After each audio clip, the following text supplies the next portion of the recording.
Acuérdate, Señor, de tu gran misericordia y santifica a tus siervos con tu constante protección, ya que por ellos Cristo, tu Hijo, derramando su sangre, instituyó el misterio pascual. Él que vive y reina por los siglos de los siglos. Amén. Nos sentamos en este Viernes Santo a escuchar las palabras y la pasión del Señor.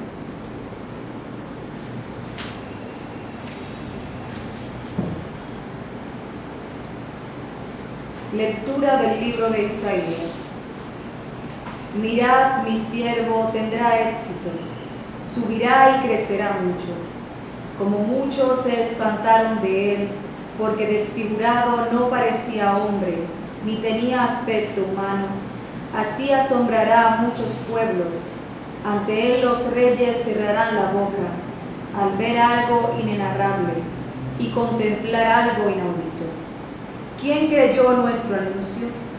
¿A quién se reveló el brazo del Señor? Creció en su presencia como brote, como raíz en tierra árida, sin figura, sin belleza.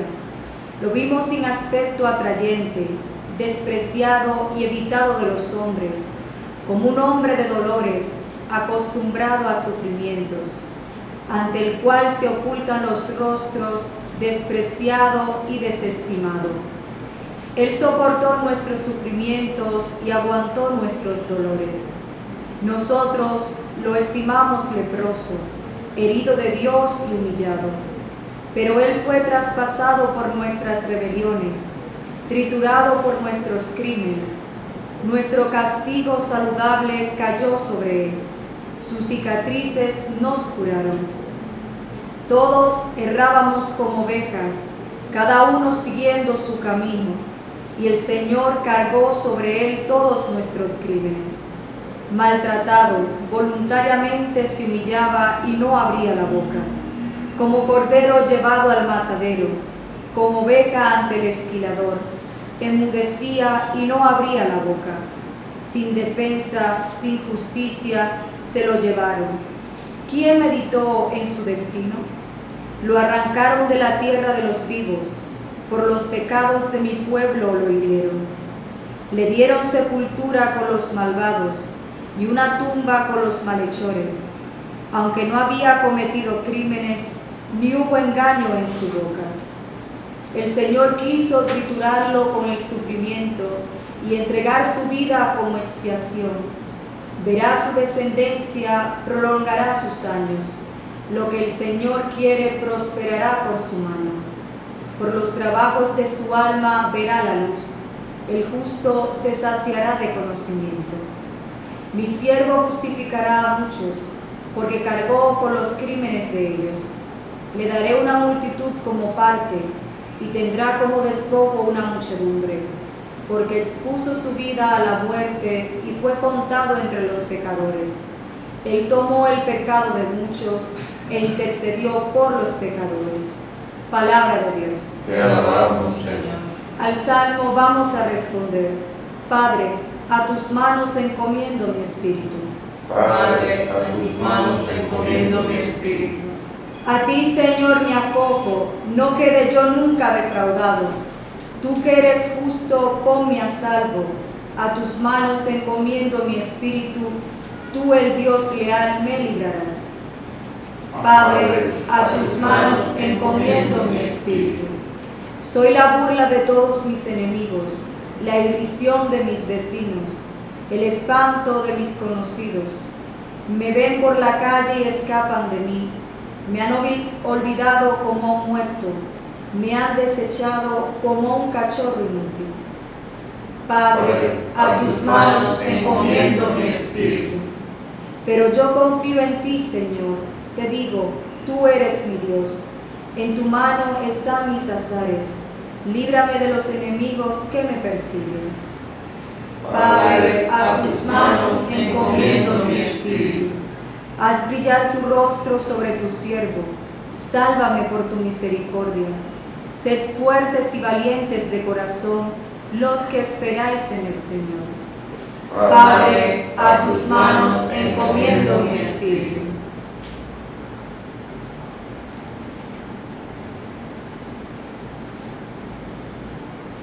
Lectura de la carta a los Hebreos.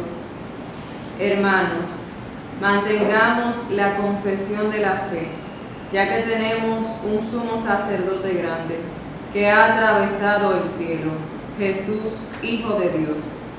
No tenemos un sumo sacerdote incapaz de compadecerse de nuestras debilidades, sino que ha sido probado en todo exactamente como nosotros, menos en el pecado. Por eso, acerquémonos con seguridad al trono de la gracia, para alcanzar misericordia y encontrar gracia que nos auxilie oportunamente. Cristo, en los días de su vida mortal, a gritos y con lágrimas, presentó oraciones y súplicas al que podía salvarlo de la muerte, cuando en su angustia fue escuchado. Él, a pesar de ser hijo, aprendió sufriendo a obedecer, y llevado a la consumación, se ha convertido para todos los que le obedecen en autor de salvación eterna. Palabra de Dios. Te alabamos, Señor.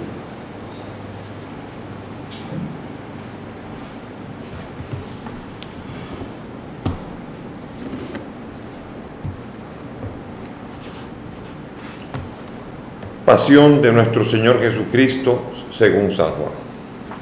En aquel tiempo salió Jesús con sus discípulos al otro lado del torrente Cedrón, donde había un huerto, y entraron allí él y sus discípulos. Judas, el traidor, conocía también el sitio, porque Jesús se reunía a menudo allí con sus discípulos.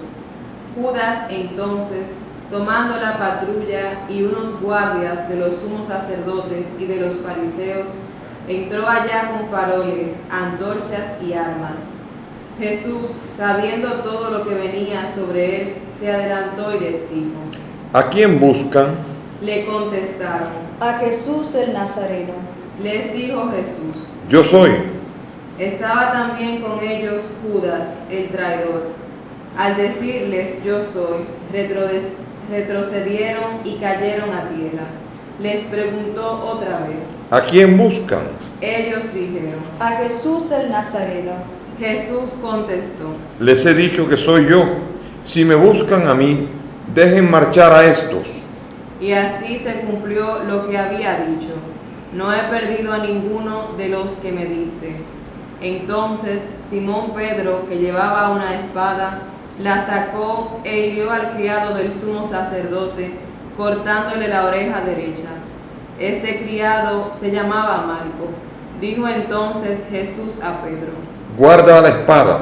El cáliz que me ha dado mi Padre, ¿no lo voy a beber? La patrulla, el tribuno y los guardias de los judíos prendieron a Jesús.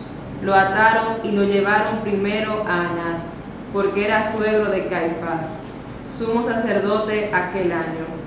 Era Caifás el que había dado a los judíos este consejo: conviene que muera un solo hombre por el pueblo. Simón Pedro y otro discípulo seguían a Jesús. Este discípulo era conocido del sumo sacerdote y entró con Jesús en el palacio del sumo sacerdote, mientras Pedro se quedó fuera a la puerta. Salió el otro discípulo, el conocido del sumo sacerdote, habló a la portera e hizo entrar a Pedro. La criada que hacía de portera dijo entonces a Pedro: ¿No eres tú también de los discípulos de ese hombre? Él dijo: No lo soy. Los criados y los guardias habían encendido un brasero, porque hacía frío y se calentaban. También Pedro estaba con ellos de pie calentándose. El sumo sacerdote interrogó a Jesús acerca de sus discípulos y de la doctrina. Jesús le contestó: Yo he hablado abiertamente al mundo. Yo he enseñado continuamente en la sinagoga y en el templo, donde se reúnen todos los judíos, y no he dicho nada a escondidas. ¿Por qué me interrogan a mí? Interrogan a los que me han oído de qué les he hablado. Ellos saben lo que he dicho yo. Apenas dijo esto, uno de los guardias que estaba allí le dio una bofetada a Jesús diciendo: ¿Así contestas al sumo sacerdote? Jesús respondió: Si he faltado al hablar, muestra en qué he faltado. Pero si he hablado como se debe, ¿por qué me pegas? Entonces Anás lo envió atado a Caifás, sumo sacerdote. Simón Pedro estaba en pie calentándose y le dijeron: ¿No eres tú también de sus discípulos? Él lo negó diciendo: No lo soy. Uno de los criados del sumo sacerdote, pariente de aquel a quien Pedro le cortó la oreja, le dijo: ¿No te he visto yo con él en el huerto? Pedro volvió a negar y enseguida cantó un gallo. Llevaron a Jesús de casa de Caifás al pretorio.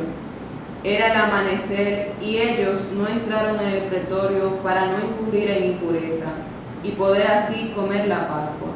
Salió Pilato afuera a donde estaban ellos y dijo: ¿Qué acusación presentáis contra este hombre? Le contestaron. Si este no fuera un malhechor, no te lo entregaríamos. Pilato les dijo: Lleváoslo vosotros y juzgadlo según vuestra ley.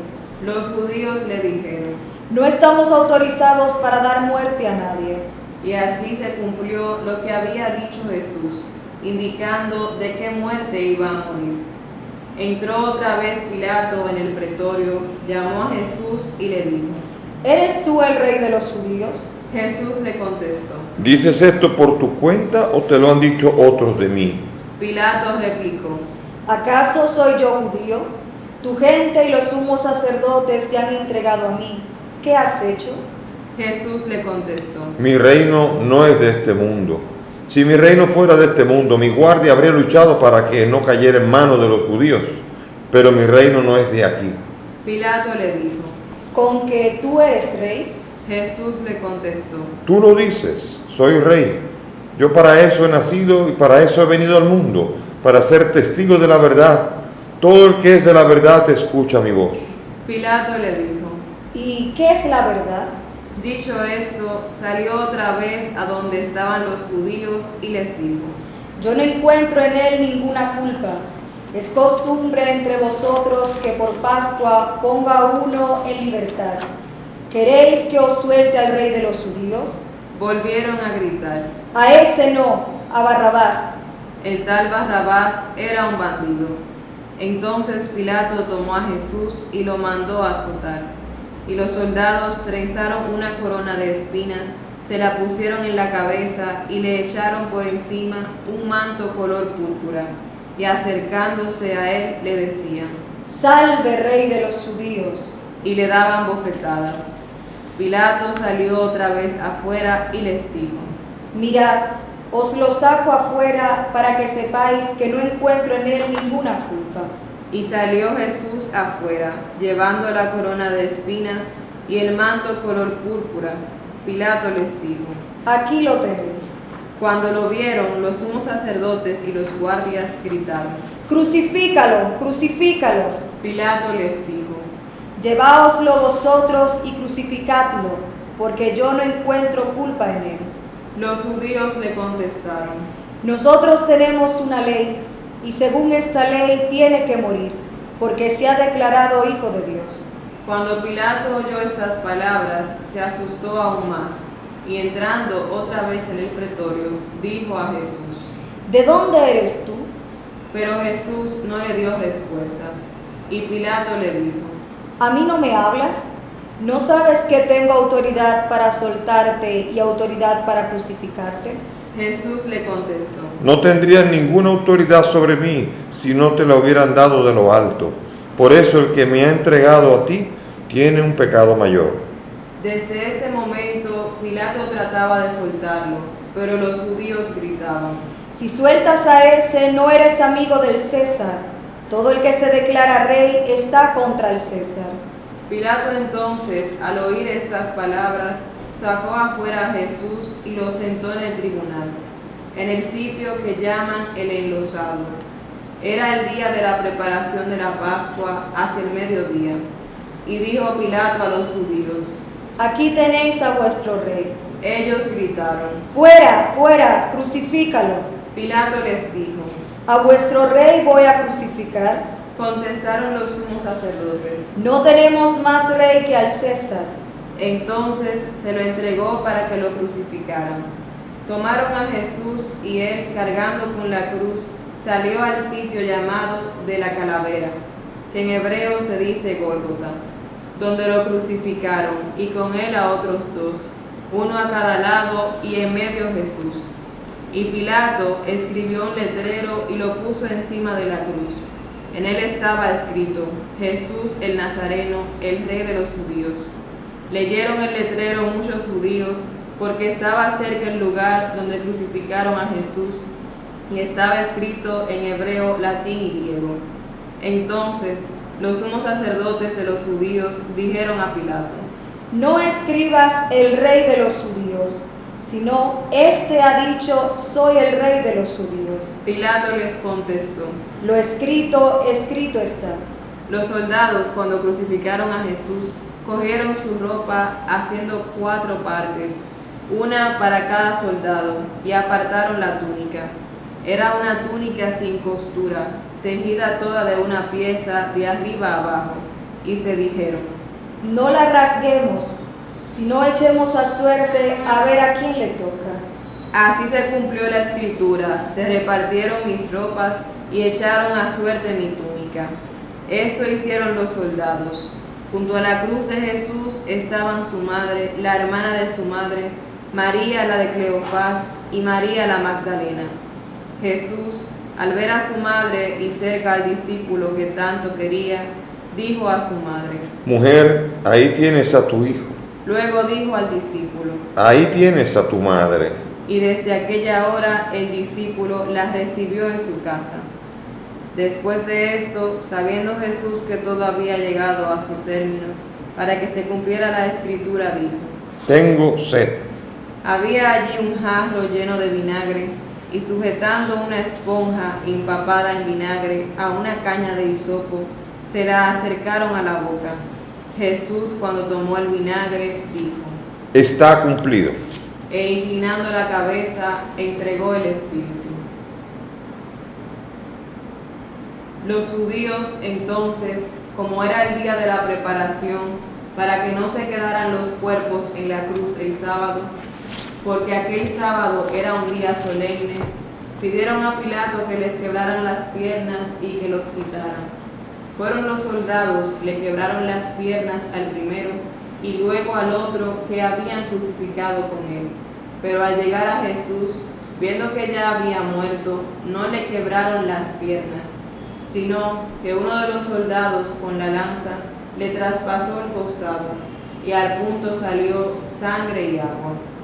El que lo vio da testimonio, y su testimonio es verdadero, y él sabe que dice verdad, para que también vosotros creáis. Esto ocurrió para que se cumpliera la escritura: no le quebrarán un hueso. Y en otro lugar la escritura dice: mirarán al que atravesaron. Después de esto, José de Arimatea, que era discípulo clandestino de Jesús, por miedo a los judíos, pidió a Pilato que le dejara llevarse el cuerpo de Jesús. Y Pilato lo autorizó. Él fue entonces y se llevó el cuerpo. Llegó también Nicodemo, el que había ido a verlo de noche, y trajo unas 100 libras de una mixtura de mirra y aloe. Tomaron el cuerpo de Jesús y lo vendaron todo con los aromas, según se acostumbra a enterrar entre los judíos. Había muerto en el sitio donde lo crucificaron, y en el huerto un sepulcro nuevo donde nadie había sido enterrado todavía. Y como para los judíos era el día de la preparación y el sepulcro estaba cerca, pusieron allí a Jesús. Palabra del Señor. Gloria a ti, Señor Jesús. Siéntense, por favor. Hoy estamos viviendo la injusticia más grande que pudo haber habido sobre la tierra. Dios visita a la humanidad y la humanidad crucifica a Dios. Y Dios se deja crucificar. De manera extraordinaria, cuando uno lee el 4.º cántico del siervo de Yahvé, que es el cántico que está leído en la primera lectura, uno queda abrumado de ver la cantidad de detalles con lo que pareciera que el profeta estaría como viendo una película de la crucifixión del Señor, con todos y los más mínimos detalles de la situación, del aspecto, de cómo debía ser todo y sobre todo la misión. Soportó nuestros dolores, aguantó nuestros dolores, humillado, fue traspasado por nuestros crímenes y sobre todo finalmente Él tomó el pecado de muchos. Y mi siervo justificará a muchos. La misión de Jesús es la redención y la justificación. La muerte en la cruz tiene un sentido redentor que no se entiende si no se entiende el sacrificio en el que se ha vivido durante siglos con el mundo del mundo judío, con el sacrificio que se pide a Dios que purifica a la multitud cuando celebraba, pero ahora no viene un sacrificio cualquiera. Ahora el cordero es un cordero sin mancha, es un cordero en santidad, es un ser humano, es un Dios hecho hombre, es Dios que se entrega. Cada sangre que se derrama de este que muere en la cruz es sangre divina. Una sola gota de esa sangre es capaz de redimir al mundo. Esta es la realidad enorme que se está describiendo en el capítulo 52 y 53 del profeta Isaías en su cuarto cántico del siervo, en donde vemos una descripción exacta de lo que está pasando. Después también, la segunda lectura hace referencia en la carta a los hebreos de qué es lo que produce la muerte de Cristo. La muerte de Cristo, primero, Él se sometió a la voluntad del Padre, obedeció y nos confirió obediencia al obedecer hasta la muerte. Muriendo en obediencia, a nosotros nos ayuda a obedecer antes de morir. Nos ayuda a morir también en obediencia. Confiere esta capacidad de ser fieles al Padre como lo fue Él. Eso lo heredamos precisamente de su sacrificio en la cruz. Y claro, en el Salmo nos presenta a nosotros una de las palabras que está descrita: Padre, en tus manos encomiendo mi espíritu. Lucas 23:46. En Lucas se presenta la entrega de Jesús de su espíritu, y esto lo hace describiendo el Salmo 30, en donde se presenta la humillación del que ha sido sometido a una muerte y a una burla y a un escarnio público, a lo cual exactamente está viviendo Jesús. Padre, a tus manos encomiendo mi espíritu, no quede yo nunca defraudado.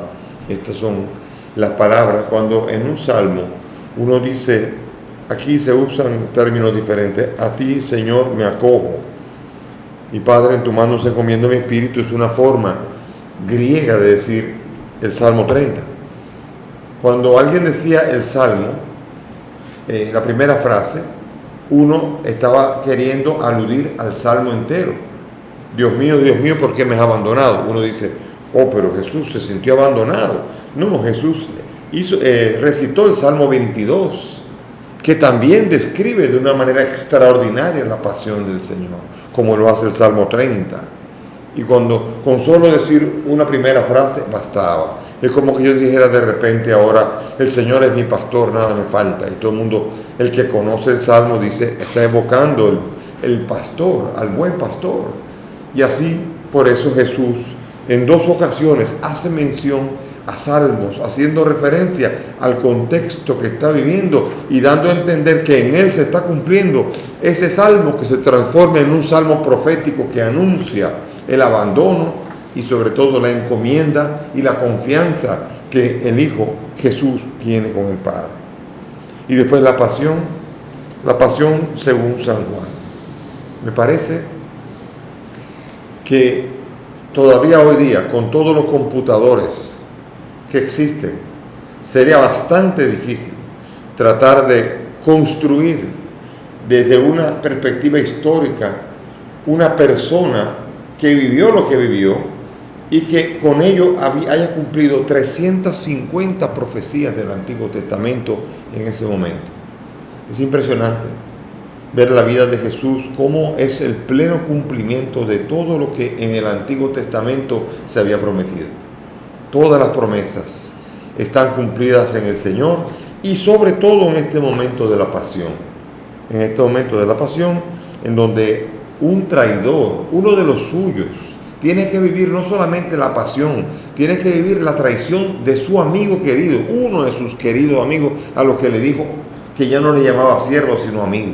Ese salió y lo vendió por 30 monedas de plata a precio de esclavo. Y allí entonces lo hermoso, cuando lo vienen a buscar, él dice la palabra yo soy y se caen para atrás. En hebreo Ejeye es la misma palabra que le dijo Dios a Moisés cuando le dijo dime tu nombre, y él dijo Ejeye, yo soy. Jesús no habló en griego, Jesús habló en hebreo, y cuando lo vinieron a buscar él dijo la misma palabra divina, yo soy, y con ello se cayeron por tierra, se estremecieron ante la tremenda revelación del yo soy de Dios puesto en los labios del mismo Señor Jesús. Les dije yo soy, si me buscan dejen marchar a esto. Y aquí va a comenzar una serie de situaciones en las que va a estar constantemente diciendo y así se cumplió lo que decía el profeta, y así se cumplió lo que decía el profeta, pero una y otra vez, una sucesión de hechos. Para que esto pudiese ocurrir, Jesús tendría que haber sido un personaje ficticio de un cómic o para poder crear una cosa irreal, desencarnado de la tierra. Tendría que haber sido Jesús para poder cumplir esto, o crear un personaje que hubiese podido cumplir eso si no hubiera sido tan divino como lo es el mismo Jesús. No podía ser otro sino Dios. Tan humano ese Dios, tan divino ese hombre. Ese misterio de Dios y hombre verdadero, donde se nos revela a nosotros cómo Dios no nos trata conforme a nuestros delitos, y trata incluso con cuidado, incluso al mismo Pilato, al mismo Caifás, y a cada uno le trata con el cuidado debido, haciendo las preguntas y sobre todo reconociendo que eres el rey. Pero aquí viene la confluencia de intereses. El interés político y el interés religioso se unen y expulsan a Jesús y rechazan la salvación que viene de Dios. Los religiosos prefieren quedarse con su religión y sin Dios, y los poderosos se quieren quedar con su poder. Y aquí vemos nosotros cómo los judíos tienen una ley por lo cual quieren matar, por la blasfemia quieren matar a Jesús, pero no pueden hacerlo. Había una ley. Ninguno, solamente los romanos tenían autoridad para matar a alguien, para condenar a muerte. Los judíos se les había quitado el derecho de poder condenar a muerte a nadie. A Esteban, cuando lo mataron, fue medio escondido, lo llevaron afuera y ahí le dieron. ¿Por qué? Porque no se puede hacer, está en contra de la Pax Romana que había establecido que solamente ellos podían matar. Entonces van a donde él a decirle, mátalo porque nosotros no podemos. Y él dice, yo no veo nada culpable, pero tiene que matarlo. Y como no quiere matarlo, porque él, tratando de juzgarlo, no ve la culpabilidad en Jesús, pero los otros saben que tiene que morir, lo instigan a Pilato y le cuquean, le provocan. Y se alían diciendo, nosotros también somos romanos ahora, y nosotros somos como romanos, decimos que él tiene que morir, vamos a inventarnos algo. Bueno, él dice que es rey, él es un competidor contra el César. Mira a ver, si tú estás diciendo que él es rey y no lo quieres matar, porque él te acaba de decir que es rey y no lo quieres matar, entonces tú aceptas otro rey que no sea el César. Te lo vamos a decir al César. Y Pilato está buscando su carrera política, tiene que subir, no puede jugar con esto, no pueden llegar noticias al César de que hay uno que dice que es rey y él lo perdonó. Y sin embargo, lo que hay es una instigación para hacerse amigos. Desde ese momento, Herodes y Pilato se hicieron grandes amigos, dice uno de los evangelios. Esa instigación hace que se lleve a la crucifixión al único inocente, al Dios hecho hombre, a Jesús, Cordero inocente, es llevado como oveja al matadero sin decir palabra, aceptando lo que tenía que hacer y simplemente muriendo. Y con esa muerte nos trae a nosotros la justicia, la verdad y sobre todo la capacidad de vivir en la santidad. Nadie podría vivir como un justo si no hubiese sido justificado por la sangre derramada por Cristo.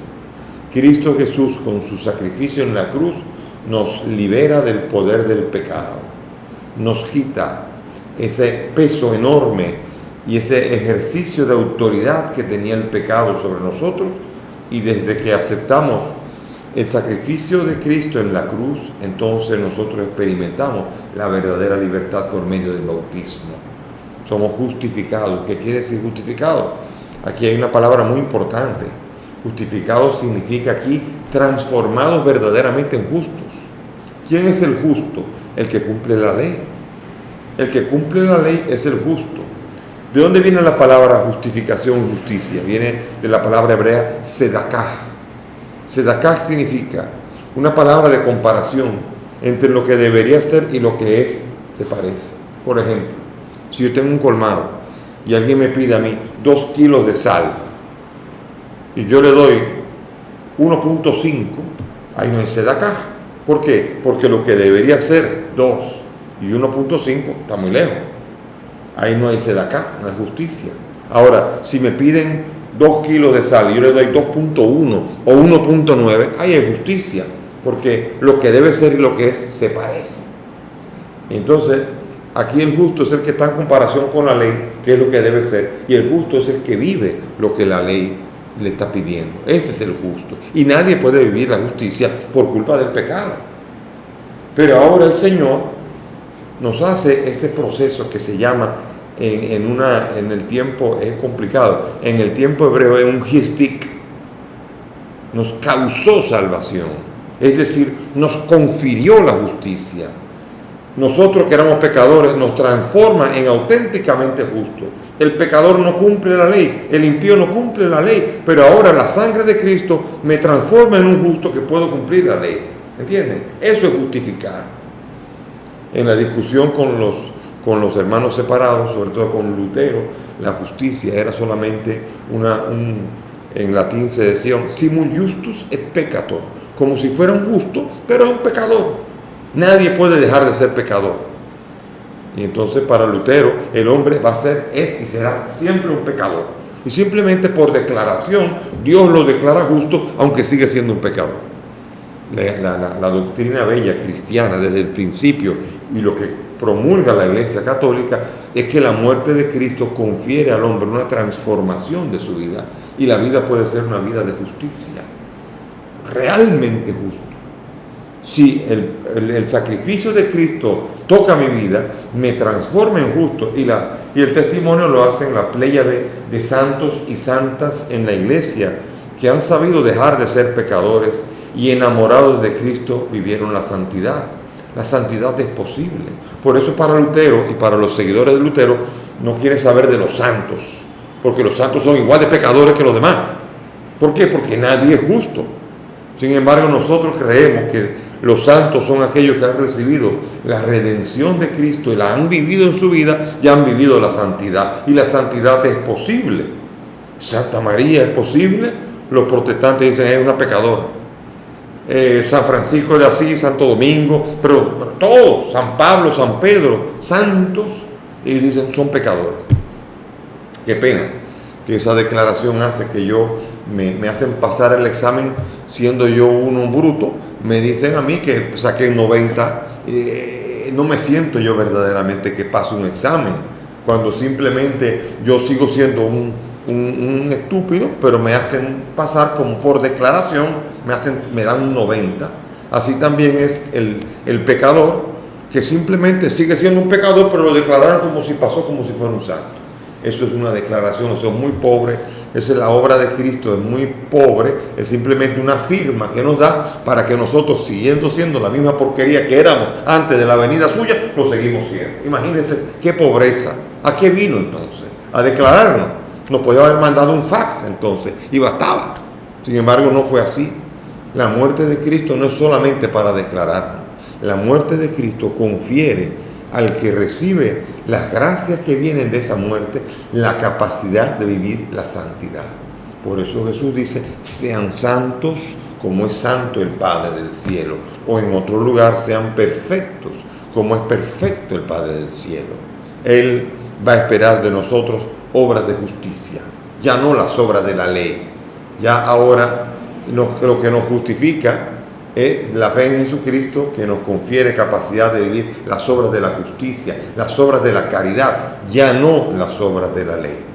Ojalá que podamos, con este sacrificio extraordinario de Cristo, nutrirnos de Él para poder vivir una auténtica santidad y para que cuando lleguemos a la Pascua no sea solamente una fiesta, sino una auténtica celebración de la victoria de Cristo sobre nuestro pecado y sobre nuestra vida y sobre nuestra muerte. Celebremos la vida y celebremos la victoria de Cristo, que es el que ha venido a traernos la salvación, causa de salvación eterna. Amén. Vamos ahora a ponernos de pie y vamos ahora a expresar las intenciones ante el Dios Padre. Vamos a hacer una oración universal a los diferentes lugares y diferentes intenciones con los que vamos a cubrir una oración por todo el universo y por toda la humanidad. Oremos, hermanos, por la Iglesia Santa de Dios, para que el Señor le dé la paz, la mantenga en la unidad, la proteja en toda la tierra y a todos nos conceda una vida confiada y serena, para gloria de Dios Padre Todopoderoso.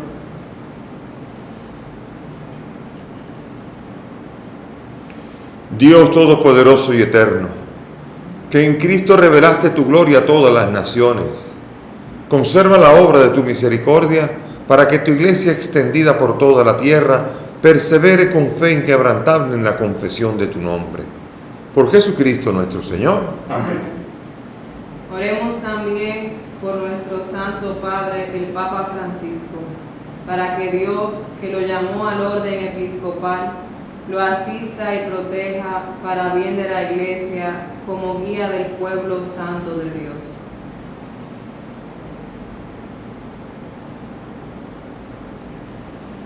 Dios Todopoderoso y Eterno, cuya sabiduría gobierna el mundo, atiende favorablemente nuestras súplicas y protege con tu amor al Papa que nos diste, para que el pueblo cristiano que tú mismo pastoreas progrese bajo su cuidado en la firmeza de su fe.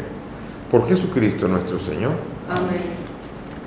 Oremos también por nuestro obispo Víctor, por todos los obispos, presbíteros y diáconos, y por todos los miembros del pueblo santo de Dios.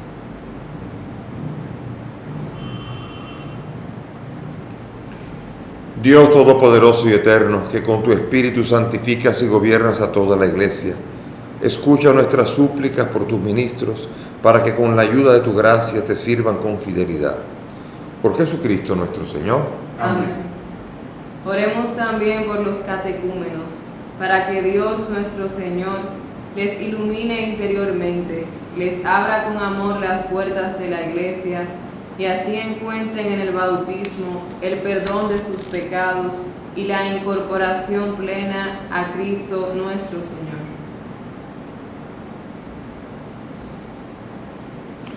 Dios Todopoderoso y Eterno, que sin cesar concedes nuevos hijos a tu Iglesia, acrecienta la fe y el conocimiento a los catecúmenos, para que renacidos en la fuente bautismal, los cuentes entre tus hijos de adopción. Por Jesucristo nuestro Señor. Amén. Oremos también por todos aquellos hermanos nuestros que creen en Cristo, para que Dios nuestro Señor asista y congregue en una sola iglesia a cuantos viven de acuerdo con la verdad que han conocido.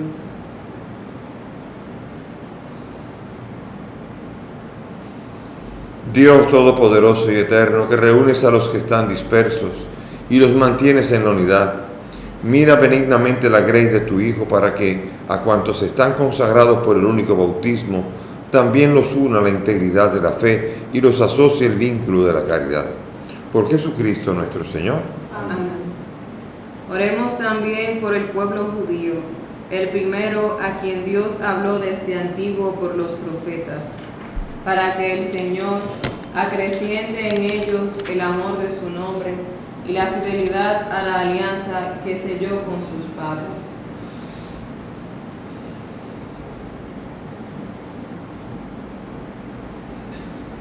Dios Todopoderoso y Eterno, que confiaste tus promesas a Abraham y a su descendencia, oye compasivo los ruegos de tu iglesia, para que el pueblo que adquiriste primero como tuyo merezca llegar a la plenitud de la redención. Por Jesucristo nuestro Señor. Amén. Oremos también por los que no creen en Cristo, para que iluminados por el Espíritu Santo, encuentren también ellos, el camino de la salvación.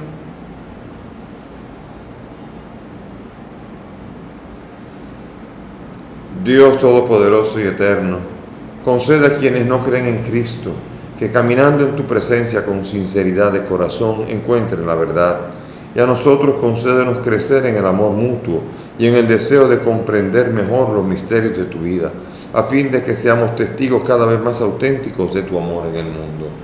Por Jesucristo nuestro Señor. Amén. Oremos también por los que no admiten a Dios, para que por la rectitud y sinceridad de su vida alcancen el premio de llegar a Él.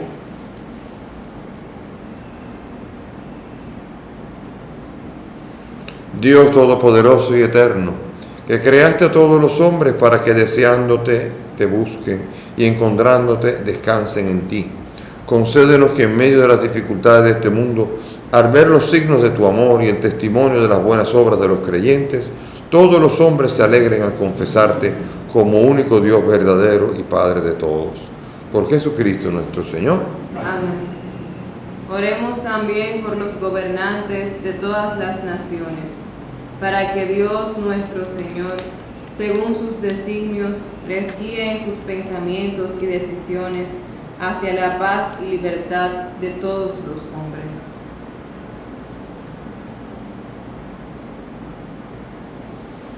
Dios Todopoderoso y Eterno, en cuyas manos están los corazones de los hombres y los derechos de las naciones, mira con bondad a nuestros gobernantes, para que con tu ayuda se afiance en toda la tierra un auténtico progreso social, una paz duradera y una verdadera libertad religiosa. Por Jesucristo nuestro Señor. Amén. Oremos, hermanos, a Dios Padre Todopoderoso, por todos los que en el mundo sufren las consecuencias del pecado, para que cure a los enfermos, dé alimento a los que padecen hambre, libere de la injusticia a los perseguidos, redima a los encarcelados, conceda volver a casa a los emigrantes y desterrados, proteja a los que viajan y dé la salvación a los moribundos.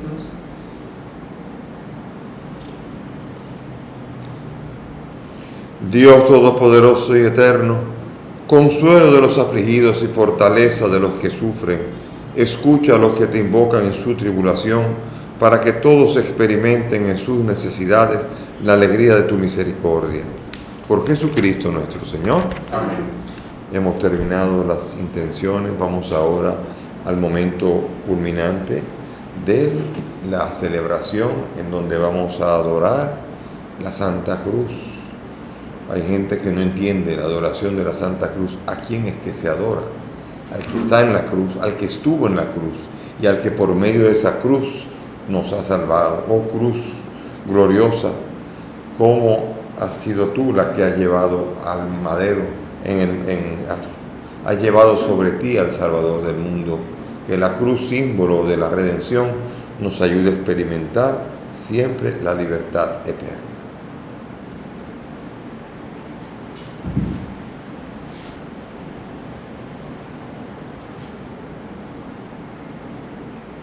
Miren el árbol de la cruz, donde estuvo clavado el Salvador del mundo.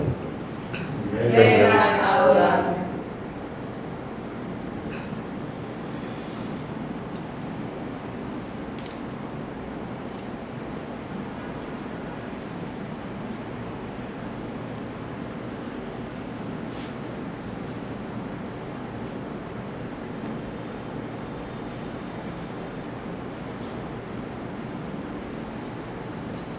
Mantengámonos en unos instantes de meditación ante el misterio de la cruz.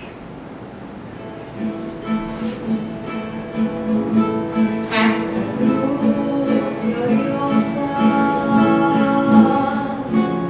del Señor resucitado.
Fieles a la recomendación del Salvador y siguiendo su divina enseñanza, nos atrevemos a decir: Padre nuestro que estás en el cielo, santificado sea tu nombre. Venga a nosotros tu reino. Hágase tu voluntad en la tierra como en el cielo. Danos hoy nuestro pan de cada día. Perdona nuestras ofensas, como también nosotros perdonamos a los que nos ofenden. No nos dejes caer en la tentación y líbranos del mal. Líbranos de todos los males, Señor, y concédenos la paz en nuestros días, para que, ayudados por tu misericordia, vivamos siempre libres de pecado, protegidos de toda perturbación, mientras esperamos la gloriosa venida de nuestro Salvador Jesucristo. Tuyo es el reino, tuyo es el poder y la gloria por siempre, Señor. Señor Jesucristo, la comunión de tu cuerpo no sea para mí un motivo de juicio y condenación, sino que por tu piedad me aproveche para la defensa de alma y cuerpo y como remedio saludable.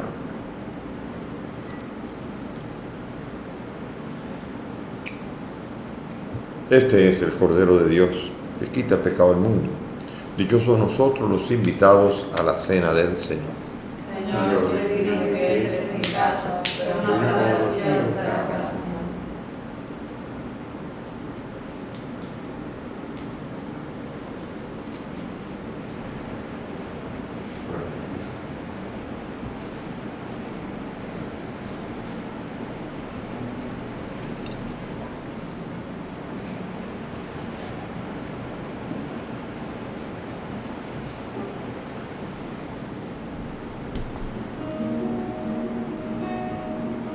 Stabat Mater dolorosa, justa cruce lacrimosa, tu pendeva filium.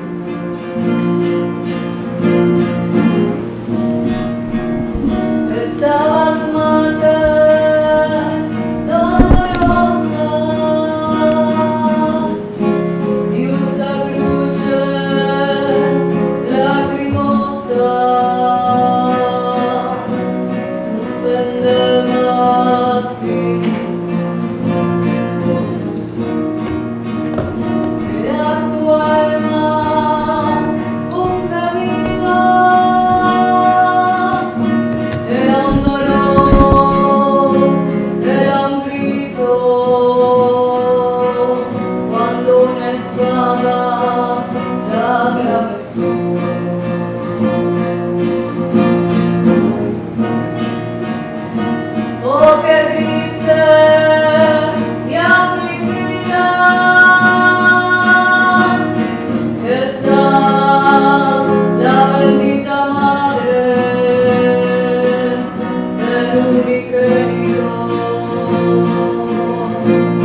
Oremos.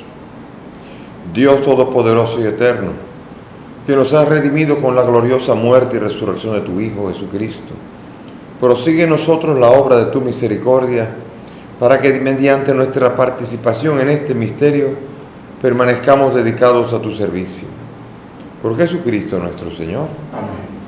Vamos ahora a salir en silencio y luego de pedir por este pueblo que ha participado en esta conmemoración y adoración a la Santa Cruz. Envía, Señor, sobre este pueblo tuyo que ha conmemorado la muerte de tu Hijo en espera de su resurrección, la abundancia de tu bendición. Llegue a él tu perdón, reciba tu consuelo, se acreciente su fe santa y se consolide su eterna redención. Por Jesucristo nuestro Señor. Amén.